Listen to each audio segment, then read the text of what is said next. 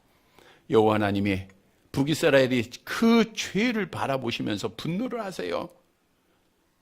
하나님께서 얼마나 많은 선지자들을 보내셨습니까?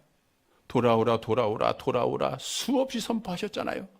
그러나 그들이 하나님 무시하고 선지자 말씀 듣지 않고 돌아오지 않을 때 결국에는 하나님이 이렇게 극렬하게 화산이 폭발하는 분노를 가지시고 북이스라엘을 치시는 거예요. 그래서 이 땅이 어떻게 해요? 불탈이니, 불의 심판하신다는 거예요. 불의 심판. 그 결과는 백성은 불의 섭과 같을 것이다. 여기서 섭이라고 하는 것은 불쏘시개용 나무입니다. 그러니까 불쏘시개용 나무니까 당연히 불만 되면 어떻게 해요? 타서 없어지는 거죠. 그러니까 백성들은 완전하게 타서 하나님의 분노로 인하여 다 없어진다는 거예요. 땅에 있는 모든 것들이 섭처럼 다 없어진다는 거예요. 또 사람이 자기 형제를 아끼지 아니하며, 그러니까 동일한 부모를 가진 형제들까지도 아끼지 않는다라고 말씀하고 있죠. 다시 말하면 하나님의 심판날에는 자기들이 사랑하고 의지하였던 것, 자랑하였던 것, 세상의 모든 것들, 모든 사람들이 섭처럼, 불쏘시개처럼 다 태워져 버린다는 거예요. 그렇게 태워져 버리면 어떻게 돼요? 한 줌의 재가 되는 거 말아요. 그 재가 흙으로 돌아가서 없어지는 거 아니에요? 지옥의 형벌이 그들에게 기다리고 있다는 거 아니에요? 여러분, 우리에게 주는 교훈입니다. 진짜 성공하기 위해서는 우리가 이렇게 없어질 세상 것에 소망을 두지 말아야 된다는 거예요. 왜냐하면 마지막 심판날에는 이 세상, 우리가 소망하고 자랑하고 의지하였던 세상의 모든 것들은 다 태워서 완전히 없어지기 때문입니다. 그래서 우리가 세상 거 의지하고 북이스라엘처럼 자랑하면요, 결국은 하나님 앞에 실패한 자가 되는 거예요. 하나님은 죄와를 싫어하시죠. 죄로 광명한 노아 시대 때 물로 심판하셨어요. 근데 다시는 물로 심판 안 하세요. 왜? 약속하셨잖아요. 무지개 보여주면서 내가 다시는 물로 심판하지 않겠다 그랬어요. 근데 소돔과 고모라 성은 뭘로 심판하세요? 유황불로 심판하시면서 내가 다시는 불로 심판하지 않겠다, 그런 말씀은 안 하셨거든요. 성경을 통해서 보면 유황불의 소돔과 고모라 성의 그 심판은 결국은 마지막 하나님의 불의 심판을 예표해 주고 있는 거예요. 마지막 심판은 불의 심판입니다. 베드로후서 3장 10절 같이 봅니다. 그러나 주의 날이 도둑같이 오리니 그 날에는 하늘이 큰 소리로 떠나가고 물질이 뜨거운 불에 풀어지고 땅과 그 중에 있는 모든 일이 드러나리로다. 하늘이 큰 소리로 떠나간다는 거예요. 그러니까 큰 소리라는 건 천둥 치는 소리, 불꽃 튀기는 소리인데 재림의 날이 두려운 날이다라는 것인데, 이 날은 말씀드린 대로 하나님의 분노가 임하는 날이기 때문에 그래요. 우리 스바냐 1장 15절에 나와 있죠. 같이 볼게요. 그 날은 분노의 날이요, 환난과 고통의 날이요, 황폐와 패망의 날이요, 캄캄하고 어두운 날이요, 구름과 흑암의 날이요. 이 날은 하늘이 떠나간다 그랬어요. 하늘이 떠나간다는 것은 없어진다라는 뜻이거든요. 그리스도의 재림으로 인해서 천체가 큰 변화를 가져올 것을 성경은 말씀하고 있는데, 계시록 6장 14절에 말씀하고 있죠. 함께 볼게요. 하늘은 두루마리가 말리는 것 같이 하늘은 두루마리가 말리는 것처럼 다 없어져 떠나가는 거예요. 그리고 물질이 뜨거운 불에 풀어지게 돼요. 여기서 풀어진다는 것은 분해되다, 해체하다라는 뜻이거든요. 그리스도께서 오시는 그 마지막 날에는 그 불로 인하여서 우주천지 만물이 대변혁이 일어나는 거예요. 그러면 그리스도의 재림의 날이 왜 불의 심판의 날인가? 그 이유는 이 세상은 죄악으로 타락했고 또 악한 영이 지배하고 있는 세상이었기 때문입니다. 그러니까 악한 영이 지배하고 타락한 세상이니까 불로서 심판하고 정화를 시켜야 되는 거예요. 하나님께서는 크신 불로, 정말 상상할 수 없는 불입니다. 정화의 과정을 통해서 우주천지 만물을 정결하게, 즉 깨끗하게 회복시키실 것을 성경이 우리에게 말씀하고 있어요. 우리 말라기 4장 1절 함께 봅니다. 만군의 여호와가 이르노라. 보라, 용광로 불 같은 날이 이르리니 교만한 자와 악을 행하는 자는 다 지푸라기 같을 것이요 그 이르는 날에 그들을 살라 그 뿌리와 가지를 남기지 아니할 것이로다. 이 마지막 날의 불의 심판의 날을 말씀하고 있죠. 많은 말씀이 예언되어졌습니다. 베드로후서 3장 11절 계속 볼게요. 그 날에 하늘이 불에 타서 풀어지고 물질이 뜨거운 불에 녹아지려니와. 다시 말하면 땅에 있는 모든 것들은 다 불에 의하여 헤어지고 녹아진다. 다 없어진다는 거예요. 여러분들이 그렇게 귀하게 여기고 중요하게 여기고 놓지 못했던 세상의 모든 것들, 이 모든 것들이 마지막 날에는 다 없어진다는 거예요. 그래서 북이스라엘이 세상 것 의지하고 자랑하다가 실패한 자가 되었던 것을 교훈으로 얻어서 우리 성도들이 정말 진짜 성공하기 위해서는 비록 우리가 이 땅에 살고 있지만 우리는 세상 것 의지하고 세상 것 사랑하지 말아야 돼요. 바꿔 얘기하면 하나님의 나라에 소망을 두어야 합니다. 이런 성도들이 되시기를 바랍니다. 베드로후서 3장 13절 말씀이죠. 함께 봅니다. 우리는 그의 약속대로 의가 있는 곳인 새하늘과 새 땅을 바라보다. 약속대로. 우리 주님이 약속하셨잖아요. 천국의 집을 약속하셨죠. 새하늘과 새 땅을 약속하셨어요. 거기는 의가 있는 거예요. 하나님이 계시는 곳이. 그 계시록 21장 3절에 보면 하나님이 친히 그들과 함께 계시어 그랬잖아요. 그 새하늘과 새 땅입니다. 그래서 우리는 그 영원히 거할 새하늘과 새 땅을 소망 중에 기다리는 자들이 돼야 돼요. 다시 말씀드려서 성도들은 주님의 약속을 믿고 새하늘과 새 땅을 바라보면서 인내해야 되고 열심히 달려야 되고 절망하지 말고 다시 일어나서 또 달려야 되고 끝까지 믿음을 지켜야 된다는 거예요. 여러분, 성경은 새하늘과 새 땅이 있음을 분명히 말씀합니다. 이사야서 66장 22절 함께 봅니다. 내가 지을 새하늘과 새 땅이 내 앞에 항상 있는 것 같이 너희 자손과 너희 이름이 항상 있으리라 여호와의 말이라. 여기서 내가 지은다 그랬는데 하나님께서 새롭게 새하늘과 새 땅을 창조하는 거 아닙니다. 우리가 성경을 보면 불로서 다 태우는 거예요. 그래서 현존 우주, 지금 우리가 살고 있는 이 우주를 갱신하는 거예요. 뭘로요? 뜨거운 불로서. 정화의 불길을 통해서 영광스러운 하늘과, 즉 새하늘과 새 땅이 옛 하늘과 옛 땅으로부터 영광스럽게 나타나는, 그게 거룩한 성 새 예루살렘과 이제 새하늘과 새 땅입니다. 우리가 거기서 거하는 거예요. 우리 하나님은 불로서 다 태우시고 성공한 자들, 믿음을 지킨 자들에게 거기서 영원한 삶을 살 수 있도록 복을 주시는 거예요. 여러분, 우리는 비록 이 땅에 살고 있지만 우리는 세상 것에 의지하고 세상 것을 자랑하지 말아야 됩니다. 우리는 오직 새하늘과 새 땅을 바라보면서 너희가 그리스도와 함께 다시 살리심을 받았으면 위의 것을 찾으라 하신 말씀을 기억하고 늘 하나님의 나라 소망하면서 믿음을 지켜야 돼요. 그래서 하나님의 나라 바라보는 자는 어떤 박해가 있어도 스데반 집사처럼 믿음 지키지 않습니까? 순교의 시간에도 기뻐 찬송할 수 있지 않아요? 우리가 새하늘과 새 땅을 바라보면 이 땅의 것 이기는 거예요. 땅에서 승리하는 자가 되는 거예요. 믿음을 지킵니다. 진짜 성공한 자가 되는 거예요.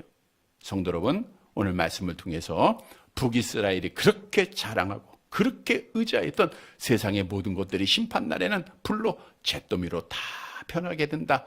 또 변했습니다. 사실을 우리가 인식하고 늘 우리는 새하늘과 새 땅을 바라보면서 소망 가운데 믿음을 지켜나가는 사랑하는 성도들이 되시기를 간절히 바랍니다. 세 번째로 진짜 성공하기 위해서는 하나님의 은혜를 만족하고 감사해야 돼요. 본문 20절 말씀 보도록 할게요.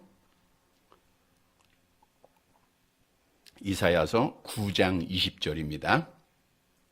함께 봅니다. 오른쪽으로 움킬지라도 줄이고 왼쪽으로 먹을지라도 배부르지 못하며 각각 자기 팔의 고기를 먹을 것이며. 즉 하나님의 심판을 그들이 지금 예언하고 있는 건데, 굶주림을 해소하지 못한 사람들이 배부름을 얻기 위해서 다방면으로 노력하지만 결국 채우지 못하게 될 것, 선지자가 예언을 했어요. 그래서 오른쪽으로 움킬지라도 왼쪽으로 먹을지라도. 오른쪽 왼쪽은 활동의 범위입니다. 그러니까 여기저기 막 움직이는 거예요. 근데 움킬지라도라는 것은 먹이를 잡고서 그것을 먹기 위해서 움키는 거예요. 조각조각 자르는 겁니다. 또 배부르다는 것은 육신적으로 배부른 것뿐 아니라 정신적, 영적으로 만족하는 것을 말하고 있어요. 근데 저들이 먹을지라도 만족함이 없다는 거예요. 만족함이 없다. 왜냐? 이스라엘 백성들의 굶주림은 사실은 영적 문제입니다. 그러니까 영적 문제가 해결되지 않으면 굶주림이 해결되지 못합니다. 그들은 하나님 밖에서 모든 수단과 방법을 동원하여 주림을 채우고자 했지만 그 먹는 것을 얻는다 할지라도 결코 그들이 배부르지 못하고 실패로 끝나게 돼요. 또 뿐만 아니라 본문 말씀 20절 하반절에 보니까 각각 뭘 먹어요? 자기의 팔의 고기를 먹는다 그랬어요. 이 말씀의 뜻은 자기의 팔은 자기 자신의 팔이란 뜻으로 자신의 소생을 의미하고 있는 거예요. 너무나 배고프니까 그들이 자기가 낳은 자녀들을 먹는 겁니다. 이게 예언되어진 거잖아요. 근데 이 말씀은 엘리사 선지자 시대에 이루어졌어요. 북이스라엘이 아람왕 베나닷의 군대에 의해서 사마리아 성이 포위를 당합니다. 먹을 것이 없어서 사마리아 성 사람들이 결국에는 자기 자식을 먹게 돼요. 두 여인이 하루는 내 아이를 잡아먹고 다음 날에는 그 다른 여인의 아이를 잡아먹으려고 했는데 그 여인이 자기 아이를 숨기잖아요. 그래서 열왕기하 6장 29절의 내용이죠. 함께 봅니다. 우리가 드디어 내 아들을 삶아 먹었더니 이튿날에 그 여인에게 이르되 내 아들을 내놓으라. 우리가 먹으리라 하나 그가 그의 아들을 숨겼나이다 하는지라. 그러니까 오늘 예언된 약속이 그대로 이루어졌어요. 그럼에도 불구하고 그들은 만족함이 없는 거예요. 아이 잡아먹었다고 해서 만족함이 없어요. 또 굶주립니다. 마지막 21절 보세요. 함께 봅니다. 므낫세는 에브라임은 므낫세를 먹을 것이요. 또 그들이 합하여 유다를 치리라. 그럴지라도 여호와의 진노가 돌아서지 아니하며 그의 손이 여전히 펴져 있으리라. 마지막에 여호와의 진노가 돌아서지 않고 그의 손이 여전히 펴져 있다는 것은 앞에도 계속 나왔던 구절이죠. 여호와 하나님의 심판이 계속해서 임한다는 겁니다. 자, 여기서 므낫세와 에브라임이에요. 므낫세는 에브라임은 므낫세를. 자, 누구죠? 므낫세, 에브라임은 북이스라엘의 가장 큰 지파 중에 두 지파입니다. 그런데 사실은 므낫세와 에브라임은 누구 아들이에요? 요셉의 아들이잖아요. 형제들이에요, 형제. 근데 그 에브라임 지파가 자기 팔이 되는 므낫세 지파를 먹어요. 또 므낫세 지파는 자기의 형제 에브라임 지파를 또 먹습니다. 서로 싸우고 분열하고. 여러분, 싸운다고 하는 거, 전쟁한다는 건 뭐예요? 더 가지려고 하는 거예요. 근데 만족이 없어요. 그래서 또 합하여서 유다를 또 칩니다. 서로 싸우다가도 또 남유다를 공격할 때는 또 단결해서 그들이 또 싸워요. 그래도 또 만족이 없어요. 이들은 죄악의 열매로 배부르려고 하였지만 결코 만족을 누리지 못했다는 거예요. 왜냐? 하나님의 은혜를 잊어버렸기 때문입니다. 다시 말씀드리면 하나님의 은혜를 잊어버리면 만족함이 없어요. 만족함이 없는 자들은 원망하고 불평하고 싸우고 전쟁하다가 결국 마지막 날에 심판을 받게 된다는 거예요. 그래서 오늘 주시는 교훈은 진짜 성공한 자는 하나님 앞에 그 은혜를 기억하고 만족하고 감사하는 자가 되어야 된다는 거예요. 북이스라엘은 하나님의 은혜를 잊어버렸습니다. 하나님이 얼마나 많은 은혜를 주셨습니까? 다 잃어버려요. 이스라엘 백성들이 출애굽한 은혜를 잊어버려요. 가나안의 복의 은혜를 잊어버려요. 하나님께서 이른 비와 늦은 비와 때를 따라 주심으로 풍성한 열매를 맺게 하는 은혜를 다 잊어버려요. 그래서 결국 싸우고 원망하다가 하나님 앞에 멸망을 받는 거예요. 성경도 증언하죠. 고린도전서 10장 10절 함께 봅니다. 그들 가운데 어떤 사람들이 원망하다가 멸망시키는 자에게 멸망하였나니 너희는 그들과 같이 원망하지 마라. 원망은 멸망입니다, 여러분. 이건 공식이에요. 진리예요. 감사는 구원이고 원망은 멸망이에요. 근데 원망은 어디서 나오냐? 은혜를 깨닫지 못할 때 나오는 거예요. 감사는 어디서 나오냐? 은혜를 깨달을 때 나오는 거예요. 그래서 성경도 시편 50편 22절에 하나님을 잊어버린 너희여 이제 이를 생각하라. 그렇지 아니하면 내가 너희를 찢으리니 건질 자 없으리라. 하나님의 은혜를 잊어버린 자는 건질 자가 없어요. 이거는 하나님 앞에 심판받을 수밖에 없다는 거예요. 그래서 우리는 정말 성공하고 마지막에 복받을 자들은 하나님의 은혜를 늘 기억하고 감사해야 됩니다. 비록 힘들 때도 있고 눈물 나는 일도 있고 아플 때도 있고 절망의 순간도 맞이하고 쓰러질 때도 있지만 그러나 뒤돌아보면 모든 것이 하나님의 은혜였다라고 하는 것을 누구나 우리가 고백할 수밖에 없지 않습니까? 여러분 이 나라만 생각해 보세요. 얼마나 하나님의 은혜입니까? 사실 북한과 남한이 나눠질 때만 해도 북한이 더 잘 살았잖아요. 근데 이승만 대통령이 이 땅에 자유민주주의를 뿌리내리게 하고 그 자유라는 것, 그것으로 인해서 이 나라가 정말 기름 한 방울 나지 않지만 자원 하나 없지만 또 믿음의 선조들의 그 신앙의 모습, 이걸 통해서 하나님께서 복을 줬잖아요. 우리가 지금 이렇게 살 수 있는 것은 다 하나님의 은혜입니다. 모든 일을 주관하시고 섭리하시는 분은 하나님이세요. 우리는 하나님의 결정에 순종하고 나아갈 뿐입니다. 근데 우리가 나라를 위해서 기도할 때 정말 이 은혜를 잊어버리고 이승만 대통령을 부정하고 경제를 일으킨 박정희 대통령을 부정하고 이러한 자들은 전부 공산주의자, 사회주의자들이에요. 이들에 의해서 이 나라가 지배를 받게 되면 교회도 없어지는 거 당연한 거예요. 여러분 우리는 정말 하나님의 은혜입니다.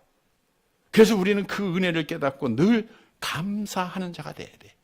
기독교는 감사의 기적이에요. 감사할 때 하나님의 복이 있고 감사할 때 하나님의 기적이 있어요.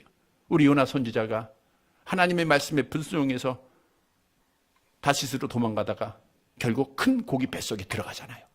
근데 요나가 큰 고기 뱃속에서 했던 것이 하나가 있어요. 요나서 2장 9절 함께 봅니다. 나는 감사하는 목소리로 주께 제사를 드리며, 감사하는 목소리로 주를 찬양하는 거예요. 절망의 순간입니다. 고기 뱃속에서 죽음을 기다려야 될 그 순간에 하나님의 은혜를 깨닫고 감사한 거예요. 그랬더니 하나님께서 그를 육지에 짐승으로 하여금 큰 물고기로 하여금 토하여내게 하시고 살려주지 않았습니까? 그래서 하나님 앞에 사명을 갖고 니느웨에 가서 하나님의 말씀을 선포하지 않았습니까? 10명의 나병 환자들이 예수님 앞에 찾아와서 간과해요. 우리를 좀 고쳐달라는 거예요. 우리 주님이 다 고쳐주지 않았습니까?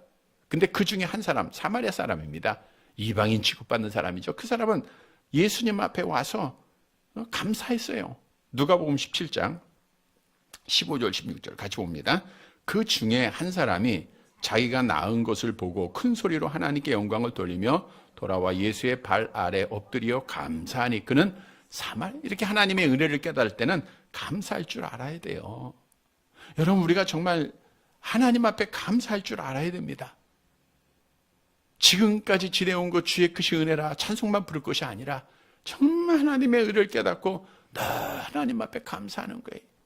예수께서 그 오병이어를 가지고 감사할 때 기적이 일어나지 않았습니까? 성경도 분명히 우리에게 약속합니다. 시편 50편 23절 함께 봅니다. 감사로 제사를 드리는 자가 나를 영화롭게 하나니 그의 행위를 옳게 하는 자에게 내가 하나님의 구원을 보이리라. 우리는 늘 하나님 앞에 감사의 행위를 옳게 해야 돼요. 말로서의 감사 중요하지만 행위로서의 감사입니다. 하나님의 은혜로 살아간 거예요. 이렇게 감사하는 자가 마지막 날에 성공하고 믿음 지키는 자입니다. 성도 여러분, 오늘 본문에 북이스라엘은 하나님의 은혜 잊어버렸기에 감사하지 않았고 원망하고 불평하다가 결국 하나님 앞에 심판받아서 실패한 자들이었어요. 우리는 이것을 교훈으로 얻어 늘 하나님의 은혜라는 것, 우리가 복음성 가사에서 은혜라고 하는 그 노래가 있는데 참 가사가 참 좋습니다. 모든 것이 은혜입니다. 우리가 하나님의 은혜인 것을 기억하고 늘 하나님의 은혜를 감사함으로 믿음을 지키고 마지막 날에 성공하는 사랑하는 성도들이 되시기를 간절히 바랍니다. 말씀을 정리해 드립니다. 여러분, 진짜 성공한 자는 마지막 날의 오른편에 구별함을 받아 새하늘과 새 땅에서 영생하는 자입니다. 아무리 이 땅에서 잘 살고 잘 먹어도 마지막 날의 왼편에서 구별받아 지옥불에 떨어지는 것은 실패한 자예요. 성도 여러분, 진짜 성공하기 위해서는 어떻게 해야 되죠? 먼저는 죄를 버려야 됩니다. 성령의 충만함으로 죄를 이겨야 돼요.